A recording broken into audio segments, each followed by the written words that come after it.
철책이 가로막고 있는데요. 이 촬영팀과 저는 이제 팔레스타인과 이스라엘에 이렇게 국경을 두고 얘기를 하고 있습니다. 이스라엘과 팔레스타인 자치구를 구분하는 국경선입니다. 엠마오로 가는 길이 가로막혔고 분위기도 심상치 상당히 않은데요. 민감하죠. 과연 우리는 목적지에 갈 수 있을까요?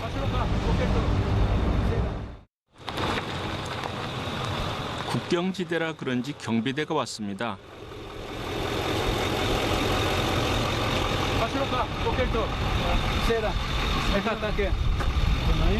우리가 가려는 엠마오가 팔레스타인 자치구인 서안 지구 안에 있기 때문인데요. תוכנית טלוויזיה משהו? כן, תוכנית טלוויזיה זה יום המולד, כריסמס דוקומנטרי. יפה מאוד. טוב, בסדר, תודה רבה. בסדר? כן, תודה רבה להתראה. ביי. 이 지역이 군사 지역인 만큼 상당히 긴장되죠. 그러나 우리 기독교인들에게는 순례자들에게는 아무 문제 없습니다. 철책으로 경계를 세워놓았지만 완전하게 막혀 있는 것은 아닙니다. 조금만 걸어가면 철책 뒤로 쉽게 넘어갈 수 있기 때문이죠. 이 이스라엘 지역까지 와서 차를 세워놓고 이제 체크 포인트를 넘어서 엠마오까지 걸어가다 뭐 차 만나면 차 타고 이렇게 한번 갔다 오겠습니다. 지금 걷고 있는 길은 비무장지대인데요. 사람이 거의 다니지 않습니다. 운이 좋게도 트럭이 멈춰섰습니다. 우리 일행을 태워준다고 하는데요. 국경선의 경비대와는 또 다른 느낌입니다.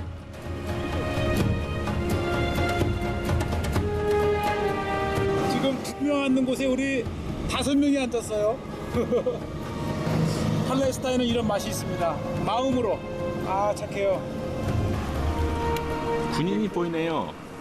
국경지대라 일반인이 아닌 군인이 톨게이트를 지키고 있는 모습이 보입니다.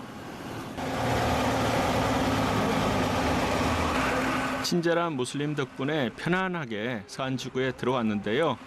엠마오까지는 택시를 이용하기로 했습니다. هلا صباح الورد هلا المطرزات اللي النشالات اللي على الراس ومضزدين زي هيك تطريز 코리아? لا بعد شيء 가자지구의 치열한 분쟁과는 달리 서안지구는 그나마 평온해 보입니다. 드디어 예루살렘에서 약 10km 떨어진 엠마오 기념교회에 도착했습니다. 예수님과 두 제자의 모습이 먼저 반겨주네요. 이 이스라엘의 엠마오 기념교회가 한 4시 있는데 그 중에서 가장 유력한 바로 교회가 바로 이곳 비두에 있는 엠마오 기념교회죠. 예수님을 따랐던 두 제자 글로바와 시몬은 예수님이 돌아가시자 곧바로 고향으로 돌아갑니다. 그런 두 제자를 예수님은 포기하지 않으시는데요. 교회 강단에는 예수님과 두 제자가 이렇게 만난 식사도 하고 대화를 나누는 모습이 있고 어느덧 누가복음 24장으로 돌아가서 그때 당시에 제자와 또 함께 만나는 그 예수님의 모습을 떠올려 볼 수 있는 곳입니다. 아주 아름답네요.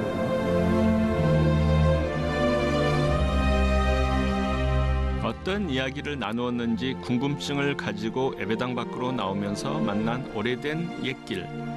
2000년이 지났지만 로마 시대의 길이 그대로 남아있네요. 지금 이 지역 자체가 이 아랍어로 엠와스, 바로 엠마오 마을을 지칭하는 마을이고 이것이 더 확증적인 것은 이 교회 옆을 로마 시대 때의 예루살렘에서 가이사랴로 내려가던 그런 로마 시대 때 길이 그대로 잘 보존이 되어 있습니다. 예수님을 만난 후 기쁨에 가득 찬 발걸음으로 다시 이 길을 따라 예루살렘으로 돌아가는 제자들의 모습이 보이는 듯합니다. 예루살렘을 중심으로 중앙 산악지대에서 동쪽 요단 계곡까지 광활하게 펼쳐져 있는 유대 광야. 이곳엔 아직도 양을 치는 유목민이 살고 있는데요. 이 광야에서는 어떤 일들이 벌어졌을까요? 지금 우리가 저 끝에 있는 아사셀까지 가게 되는데 이 성전이 있었던 고대는 이 성전에서 이 아사셀 산까지 매 2km마다 이제 물과 음료를 넣고 물과 빵을 넣고 이제 제사장이 아사셀 염소를 끌고 가면서 이제 무사히 저곳까지 갈 수 있도록 그렇게 인도가 되었다고 합니다. 죽음을 향해 걸어갔던 양과 염소의 발걸음만큼이나 광야를 달리는 바퀴도 무겁게 느껴집니다. 저는 지금 아사셀산 정상에 와 있습니다. 12km 떨어진 예루살렘에서 드디어 이제 제사장들이 아사셀 염소를 가지고 이곳에 와서 이제 기도를 하고 마지막으로 광야로 보냅니다. 이 광야로 보낸다고 하는 것은 여기서 굴려 보내는 건데 저 보세요. 저렇게 날카로운 이 절벽 밑으로 구르면서 결국은 이제 아사셀 염소가 피를 흘리며 죽는 거죠. 그러므로서 그 해에 이스라엘의 온 죄를 뒤집어 쓰고 죽는 겁니다. 바로 이 아사셀 염소가 바로 어린 양 예수님을 뜻한다 그러죠.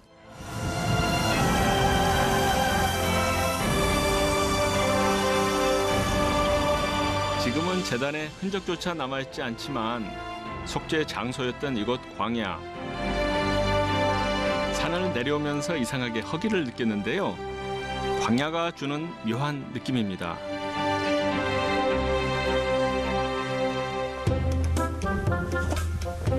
영적인 허기를 느꼈지만 잠시 길을 멈추고 육적인 허기를 달래보기로 합니다. 광야에서의 라면. 드셔보지 않았다면 말을 마세요. 정말 맛있습니다. 선생님들이 그러면은 하나의 구역이 올라갑니다. 광야를 지나다니는 고대 길입니다. 차로 가기는 굉장히 험악하지만 나귀를 타거나 낙타를 타고 가기엔 괜찮은 길입니다. 그리고 광야에서 또 하나 빼놓을 수 없는 것. 이 광야의 또 하나의 매력은 바로 이 유대 광야에서 푹 꺼지는 이 사해입니다. 이곳에서 십수년을 사울을 피해 도망다녔던 다윗이 보았을 정말 매일 보는 풍경 중에 하나가 이렇게 아름다운 풍경. 다윗의 시편이 왜 그리 아름다운지 광야에 한번 서보면 알 수 있습니다. 아침 저녁으로 새로움을 주는 곳이 바로 광야이기 때문입니다.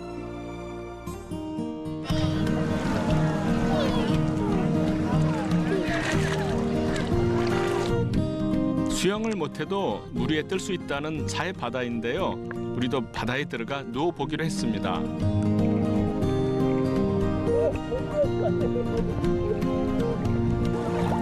성경 봅니다.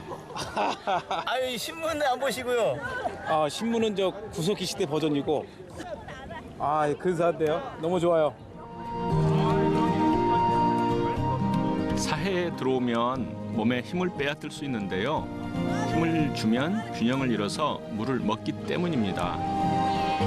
이렇게 주님 앞에서 힘을 빼고 살아보는 것도 괜찮을 것 같습니다.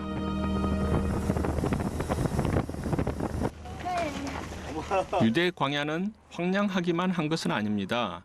광야에 물이 흐르기 때문인데요. 다윗도 예수님도 광야 생활을 하다가 이곳에서 목을 축이지 않으셨을까 추측해 봅니다. 시원하고 좋네요. 발도 씻고.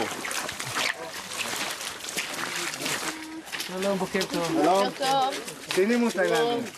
Korea. Ah, Korea. Seguimos Kapuka. Kia. Kia. Have a good day. Enjoy Israel.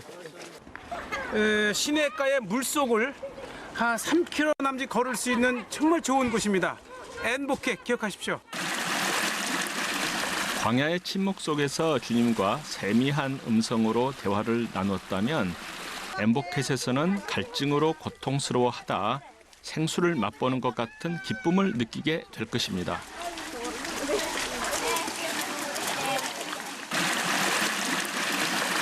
북쪽 헬몬산에서 시작하여 남쪽 사해까지 흐르는 요단강.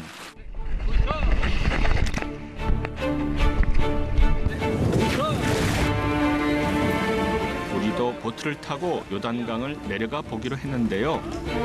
노 젓는 것이 익숙치 않아서 조정이 쉽지 않았습니다. 지금 이것이 이제 우기 끝이라 그나마 물이 이렇죠. 한참 우기 때는 뭐 감히 누구나가 쉽게 타기 힘든 그런 얘기죠.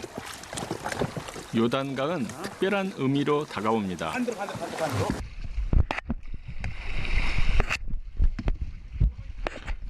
순종이 제사보다 낫다는 말씀을 떠올리게 하는 곳이기도 하기 때문인데요. 사실 요단강 하면 예수님께서 이 요단강에서 세례를 받으시고 또 나만 장군이 요단강에서 고침을 받고 굉장히 요단강은 우리 성경 예수님에게 친숙한 그런 강이죠. 자, 우리가 지금 한국 방송 사상 처음으로 요단강의 카누를 타고 갈릴리까지 특별히 우리가 가고 있습니다. 예수님의 순종이 있었기에 우리의 구원이 완성되어서일까요? 이스라엘의 젖줄이기도 하지만 요단강이 영적인 생명수가 흐르는 강처럼 느껴지는 것을 거부할 수가 없네요. 이 다리가 고대의 요단강을 가로지르는 거라사에서 가버나움으로 연결되는 고대의 다리입니다. 광야의 침묵만큼이나 요단강의 잔잔한 물결 속에서도 느껴지는 영성, 성지만이 줄 수 있는 특권 같습니다. 메마르고 황량한 남쪽과는 달리 물이 풍부한 이스라엘의 북부 지역 갈릴리. 나사렛 출신답게 예수님은 갈릴리 호수를 중심으로 사역을 펼치십니다.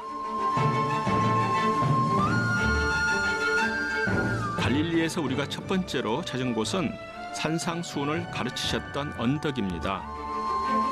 이곳에 산상수훈 중 팔복을 기념하기 위해 지은 교회가 있는데요. 심령이 가난한 자는 천국이 저희 것이며 예수님께서 마태복음 5장에 팔복을 선포하신 이 언덕 위에 이렇게 아름다운 교회가 세워져 있습니다. 이 자리에는 주후 5세기경에 처음으로 교회가 세워졌습니다.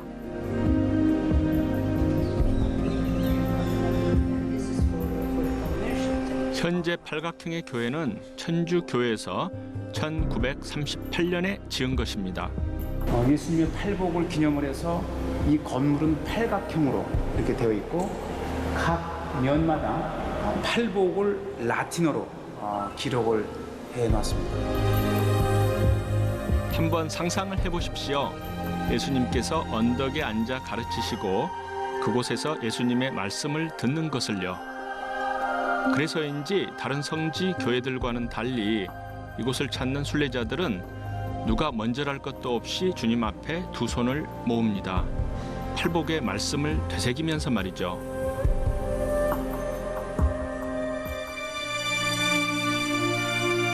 산상수훈, 머리가 아닌 가슴으로 듣고 실천한다면 주님이 기뻐하시겠죠?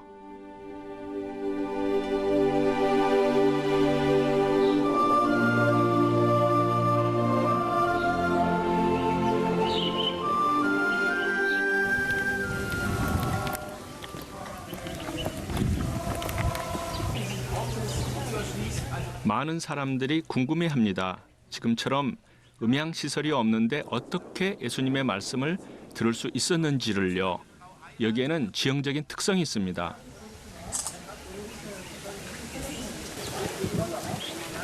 갈릴리 호수와 언덕이 어우러져 소리의 전달이 쉽게 되는 것인데요.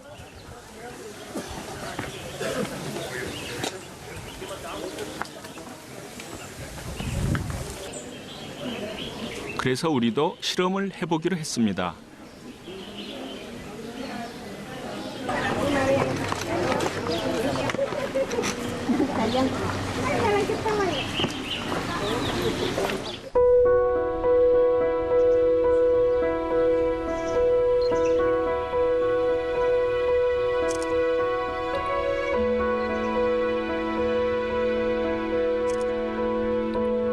팔복교회를 벗어나 길을 따라 내려가 보기로 했는데요. 과연 저 멀리에서도 들릴까요? 좀 더 멀리 가야 될 것 같습니다. 목사님 들리세요? 들리시면 손 한번 흔들어 주세요.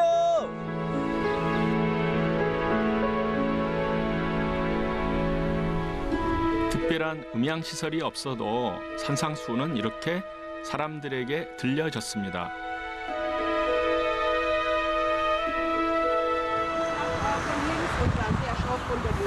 부활하신 예수님은 제자들에게 갈릴리로 가라고 명령하십니다. 11 제자가 갈릴리에 가서 예수께서 지시한 산에 이르러 예수를 배우고 경배하나 아직도 의심하는 자가 많더라.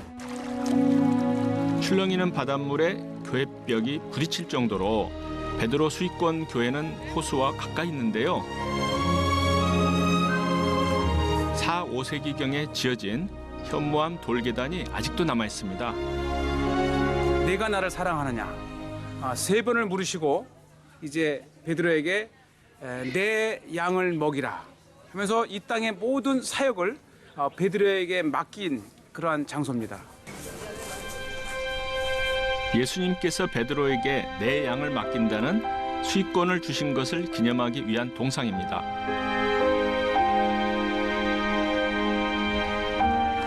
예수님께서 만약 우리에게 네가 나를 사랑하느냐라고 물으신다면 뭐라고 대답할 수 있을까요? 베드로처럼 선뜻 대답할 수 있을지 자신이 없어집니다.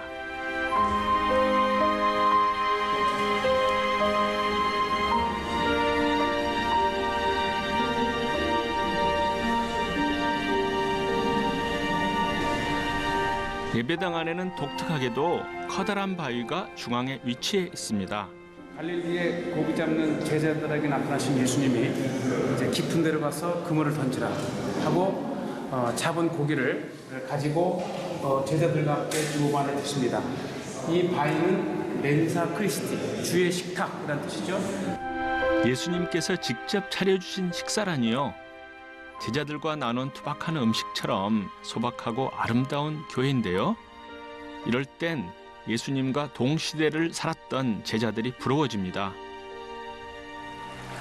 갈릴리 호수에서 생업에 종사하는 어부들은 아직도 전통적인 방식으로 물고기를 잡습니다. 나가서 새벽까지 고기를 잡는답니다. 그래서 얼만큼 잡느냐에 따라 다르지만 보통 한 6시간에서 12시간 정도를 이렇게 지금 나가면 새벽까지 고기를 잡는다 그래요. 유대인 어부 엘리야후입니다.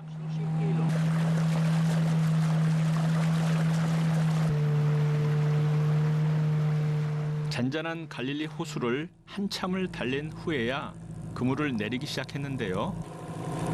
Lord God, give me fish, please. 기도했어요. 하나님 고기를 주세요. 아니미 특발렐 하염 하르베 따김. It's okay, only this. Good, everything good. Not today, tomorrow come, please. No problem. 갈릴리 호수 깊은 곳이 아닌 수초가 우거진 곳에 그물을 내립니다.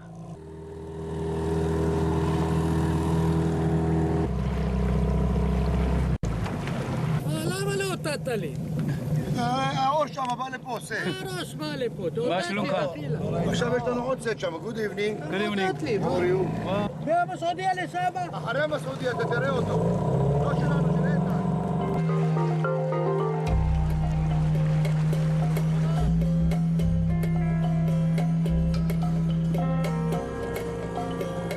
준비해온 5개 그물을 내리는 동안 금세 해가 지고 어둠이 내려앉았습니다.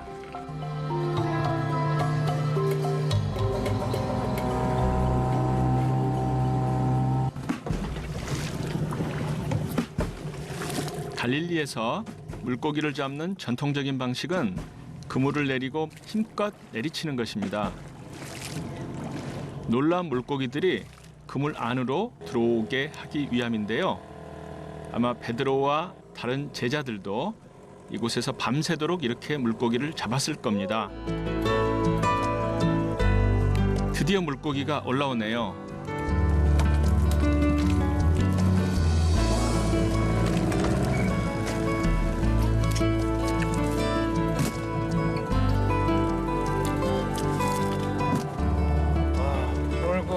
베드로 고기를 벌써 쳐놓은 지 1시간 후에 6마리를 건졌습니다.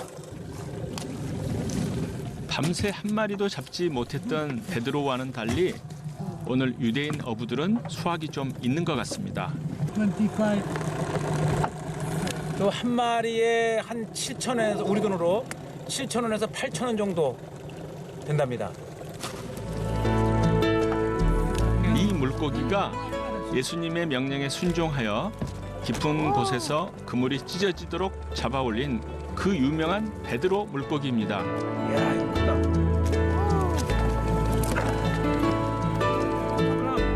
텔러 이제 가까. 지금 이 엘리야후 이분이 말씀하기를 우리가 좋은 사람이래요. 첫 붐을 치고 이 1시간 반 만에 23마리 잡힌 거는 많이 잡은 거랍니다. 우리가 굿맨이래요.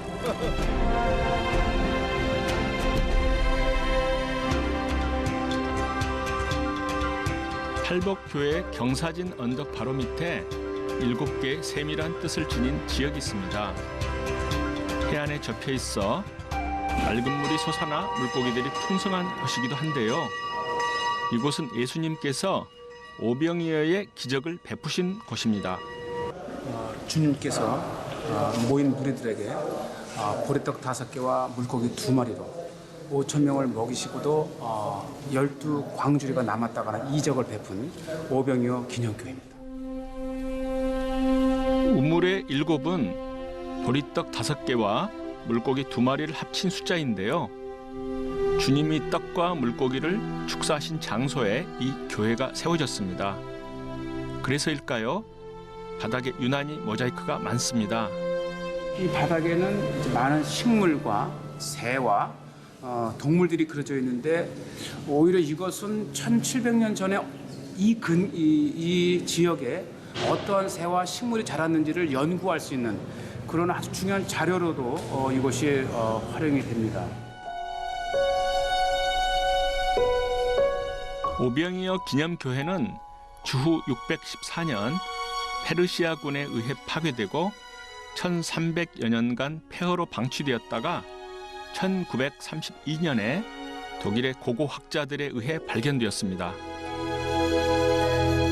교회 정원에는 특이한 물건이 하나 있는데요. 성전에서 쓰였던 물건 중 하나입니다. 오병이어 기념교회에서 발견된 올리브 틀입니다. 이 거대한 돌을 깎아서 올리브를 넣는 바닥을 만들고 이 올리브 기름은 고대로부터 이 식용과 미용뿐만 아니라 이 교회에서 이 등을 밝히는 아주 중요한 그런 그 성물 중에 하나입니다.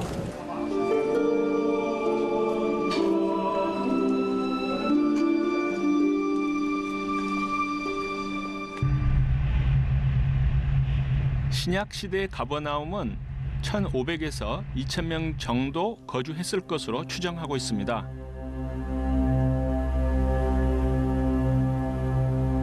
무엇보다 가버나움은 예수님께서 회당에서 가르치셨던 곳으로도 유명한데요. 그래서인지 이곳 회당은 유난히 웅장하고 화려합니다. 가버나움의 돌은 화산에서 생긴 검은 화산암이 대부분입니다. 그런데 회당의 돌들은 아주 밝은 대리석인데요. 가버나움 사람들이 회당을 지을 때 이 지역의 돌을 활용하지 않고 수입을 해서 지었기 때문입니다. 당시 가버나움은 대리석을 수입할 정도로 풍족한 도시였던 것 같습니다. 가버나움에서 발견된 많은 고고학 유물 중에 우리가 관심을 끄는 것이 연자맷돌이 있습니다. 주님께서 소자 하나를 실족게 하면 이 연자맷돌을 목에 걸고 바다에 던지움을 당할 것이다 라는 말씀을 나눴는데 생각보다 연자맷돌이 아주 큰데요. 만약 목에 걸고 물에 빠진다면 도저히 살아나올 수 없을 것 같습니다. 그만큼 사람을 소중히 여기라는 뜻이겠죠.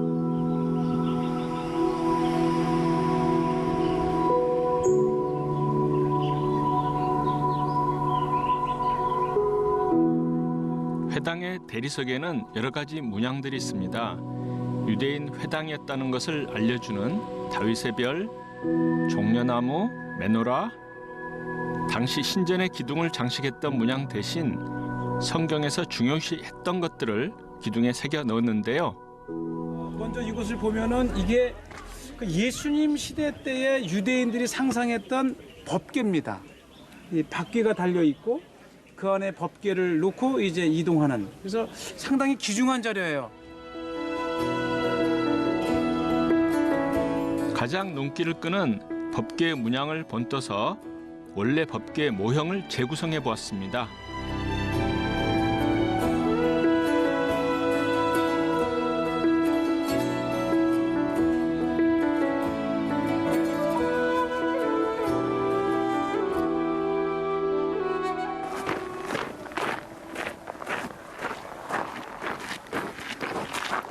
베세다도 갈릴리 호수 근처에 있는 어촌 마을인데요. 베드로, 안드레, 빌립의 고향이기도 합니다. 오병이어의 기적이 일어났던 동네 베세다. 그러나 지금은 다 무너지고 황폐해져 간신히 그 형태만 알아볼 수 있을 뿐입니다. 왜 이렇게 되었을까요? 지금 저는 베세다의 메인 거리를 지금 걸어 들어가고 있고요. 이 베이트세이다, 이 어부의 집이라는 뜻이죠. 이 베세다는 갈릴리에 접한 예수님 시대 때의 어촌 마을입니다. 예수님께서 이적과 많은 애정을 가지고 사역을 하셨던 베세다. 황폐해진 이곳을 보면서 첫사랑을 잃어버린 그리스도인의 말로를 떠올리게 됩니다. 비참합니다. 서글프고요.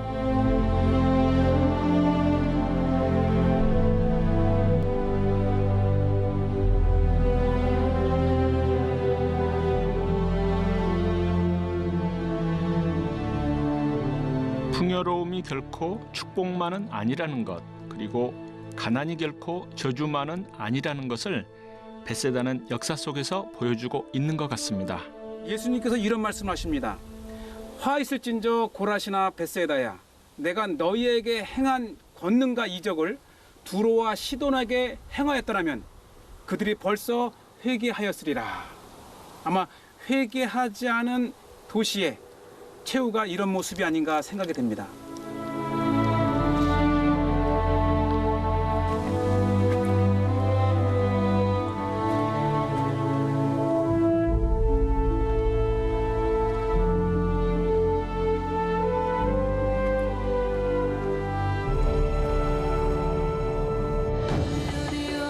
네 번의 파괴를 겪은 예루살렘 성전. 벽돌이 이렇게 무너진 채로 그 생생한 현장의 모습들을 보고 있어요. 예루살렘 성전 지성소 자리에 건립된 무슬림의 황금돔 사원, 그리고 예수님의 십자가기를 찾는 기독교 순례객들까지 서로 다른 세 종교와 두 민족이 공존과 상생을 꿈꾸는 곳 예루살렘.